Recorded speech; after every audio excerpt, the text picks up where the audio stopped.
चलिए फटाफट खबरों की शुरुआत करते हैं। उत्तराखंड की हर अपडेट आपको बता देते हैं।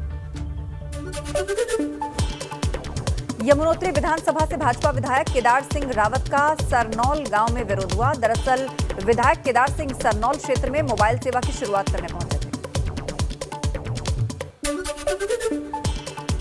हरिद्वार में सिंहद्वार के पास बने फ्लाईओवर पर एक तरफ से वाहनों की आवाजाही शुरू कर दी गई। मेला अधिकारी दीपक रावत ने नारियल तोड़कर इसकी शुरुआत की।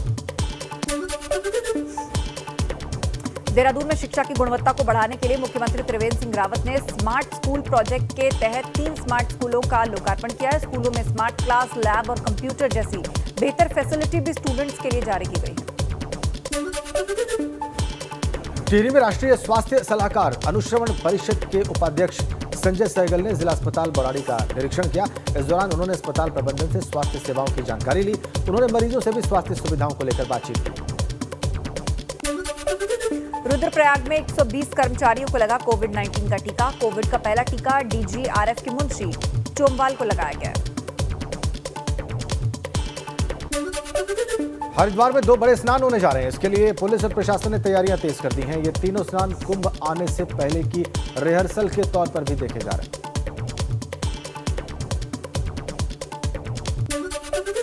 जोशीमठ के रैनी गांव में आपदा की वजह से टूट गया था संचार का कनेक्शन, जिसके बाद ड्रोन कैमरे की मदद से नीति घाटी में बिछाई गई जियो की ओएफसी लाइन।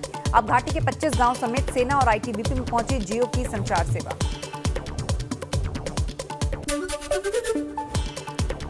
चलिए अब आगे बढ़ते हैं। आपने उत्तराखंड की खबरें देख ली, आइए अब कुछ और खबरों का रुख करते हैं।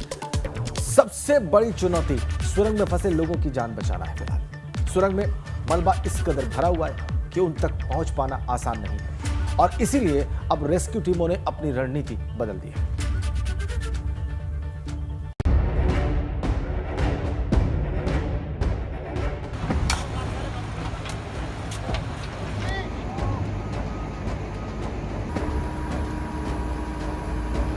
तपोवन में एनटीपीसी की इसी सुरंग के अंदर फंसे मजदूरों को बचाने की कवायद चल रही है।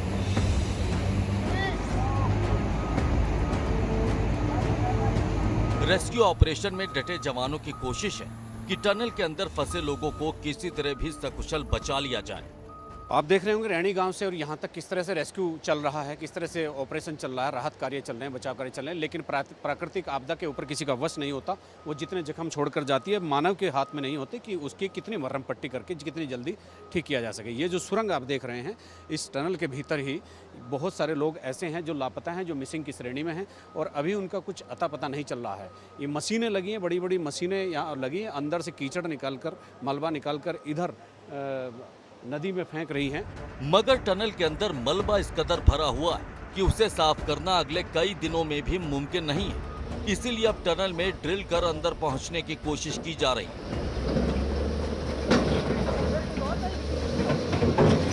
उस पर एक ड्रिल करके ऊपर से और जो टनल है वहाँ तक ड्रिल करके वहाँ पहुँचने का प्रयास किया जा रहा है। उसका काम शुरू हुआ है।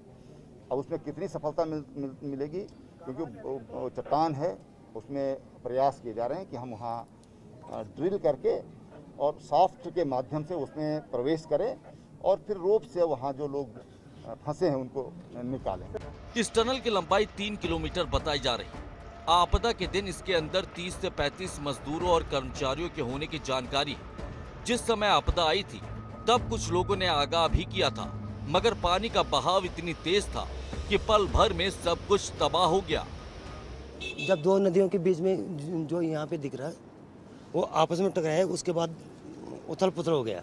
हमने सिटी मारी, हल्ला किया, जो सिक्योरिटी वाले वगैरह 2 पुलिस वाले बचे। टनल में रेस्क्यू के लिए बड़ी संख्या में जवान सर्च और रेस्क्यू में जुटे हैं। सेना, आईटीबीपी, एनडीआरएफ और एसडीआरएफ के जवान अपनी जान जोखिम में डालकर रेस्क्यू कर रहे हैं।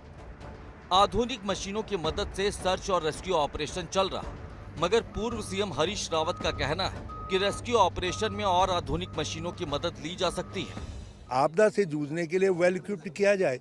अभी इतनी बड़ी टनल में हमारे लोग फंसे हुए हैं, लेकिन टनल से किस तरीके से मलबा निकाला जा सकता है, जो आधुनिकतम कुछ उपकरण हो सकते हैं, लोग कह रहे हैं वो उपकरण की आवश्यकता थी।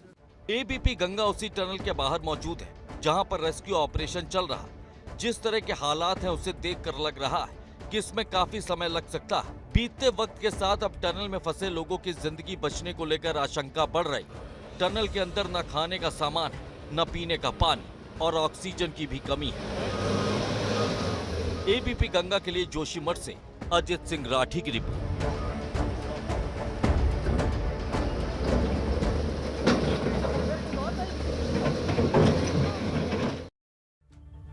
तो इस रिपोर्ट में आपने देखा कि कैसे रेस्क्यू का काम चल रहा है उस टनल में, जिसके आखिरी छोर तक पहुंचना अभी भी एक दुष्कर कार्य है, बड़ी चुनौती।